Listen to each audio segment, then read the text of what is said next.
देश एक चुनाव की अवधारणा पर लोगों की राय लेने और जागरूकता फैलाने के उद्देश्य से रविवार को बलियापुर के पर्जन्या बीएड कॉलेज पहाड़पुर में संगोष्ठी का आयोजन किया गया है। यह आयोजन स्वावलंबी स्वरोजगार सोसाइटी के बैनर तले किया गया। कार्यक्रम में मुख्य अतिथि के रूप में भाजपा ग्रामीण जिलाध्यक्ष Ghanshyam Grover, Zila Parishad chairman Sharda Singh, Parjanya BEd college के प्राचार्य डॉक्टर स्मृति नागी, स्वावलंबी स्वरोजगार सोसाइटी के सचिव सुनील मोदक समेत सैकड़ों शामिल हुए। संगोष्ठी का आयोजन संध्या 5:30 बजे शुरुआत की गई और रात्रि 8 बजे समापन किया गया। संगोष्ठी को संबोधित करते हुए पूर्व विधायक पत्नी सह भाजपा नेत्री तारा देवी ने कहा कि देश में चुनावों का चक्र लगातार चलते रहने से निवेश को लेकर अनिश्चितता का माहौल बनता है।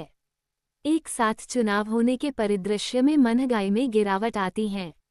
संगोष्ठी के बाद एक देश एक चुनाव की मांग को लेकर राष्ट्रपति के नाम पोस्ट कार्ड भेजा जाएगा।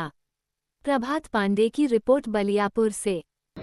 ये कार्यक्रम है कि देश में जो वन नेशन वन इलेक्शन, एक देश एक चुनाव, एक देश है तो एक चुनाव होना चाहिए। ये हमारे देश के यशस्वी प्रधानमंत्री जी ने जो सोच रखे हैं, जो दूरदृष्टि का वो सोच रखते हैं कि देश को किस तरीके से आगे लेके जाएं, ताकि हम लोग जो 1947 तक हम लोग जो देखे हुए हैं कि विकसित देश बने भारत, इसको मद्देनजर देखते हुए ये एक देश एक चुनाव का आयोजन पूरे देश भर में चल रहा है। इसमें सभी कार्यक्रम किया गया है। क्या कुछ संदेश देना चाहते हैं? देखिए, ये मोदी जी का साफ संदेश है कि हमारे देश में जिस तरह पूर्व में चुनाव होता था 51 से लेकर 1967 तक एक ही साथ सब चुनाव होते थे। बाद में उस टाइम की सरकारों ने अपने लाभ के लिए इस नियम को तोड़ दिया। मोदी जी चाहते हैं कि देश का विकास और तेज़ी से हो, हमारा देश तेज़ी से आगे बढ़े, हमारा विकास करे और तेज़ी से।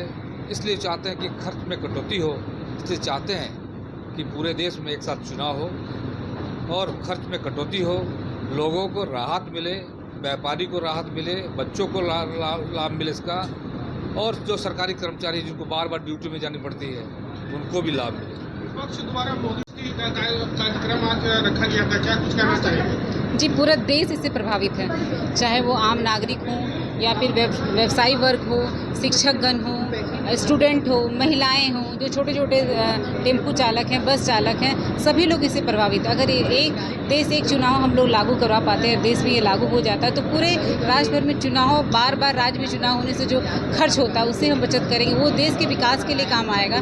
जो यहाँ से रोजगार लोग बाहर देश विदेश खोजने के लिए जा रहे हैं, तो अगर हमारा राशि बचता है तो जरूर उससे नई कॉलेजेस बनेंगी, नई स्कूलें बनेंगी, नए रोजगार का स्रोत आएगा। तो हमें लगता है कि ये होने से हर तरह से राज्य हित के लिए काम होगा और देश हमारा विकसित भारत की ओर जो हम लोग स्वप्न देख रहे हैं वो पूरा होगा। लेकिन मैडम, अगर देखा जाए कोई राज्य में